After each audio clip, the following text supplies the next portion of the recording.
La lutte contre la contrefaçon est ma deuxième priorité parce qu'elle constitue, après le trafic de drogue, la deuxième source de revenus criminels dans le monde. En matière de drogue, vous risquez des peines considérables.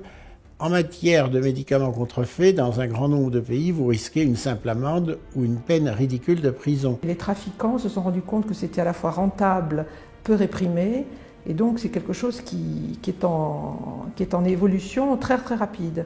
C'est une infraction parce que ça crée des dommages ou des risques pour la santé publique. Il est tout à fait étonnant de considérer que la contrefaçon des médicaments n'est pas punie à la hauteur qui devrait être celle qui, de mon point de vue, est celle d'un crime.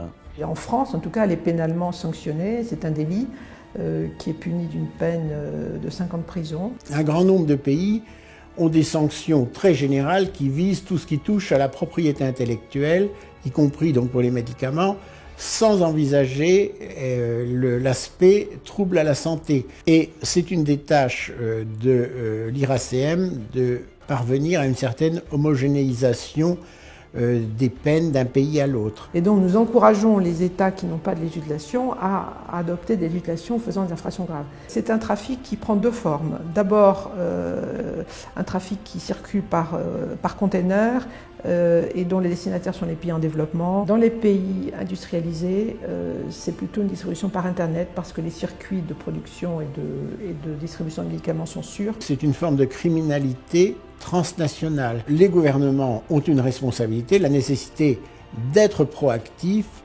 d'avoir des stratégies. On ne peut pas lutter contre ce phénomène sans une coopération internationale et sans une coopération entre secteurs publics et privés.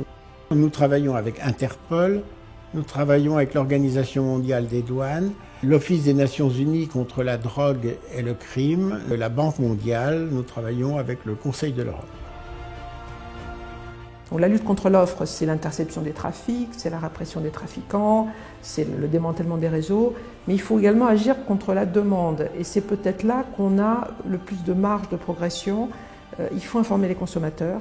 Je pense qu'en matière de contrefaçon de médicaments, nous aurons davantage de consensus et donc davantage de moyens. Si les États se dotent de stratégies, d'outils et nous des partenariats, on va réussir à sensibiliser le consommateur et à, si vous voulez, contrôler le problème. Non, ce n'est pas un combat perdu d'avance.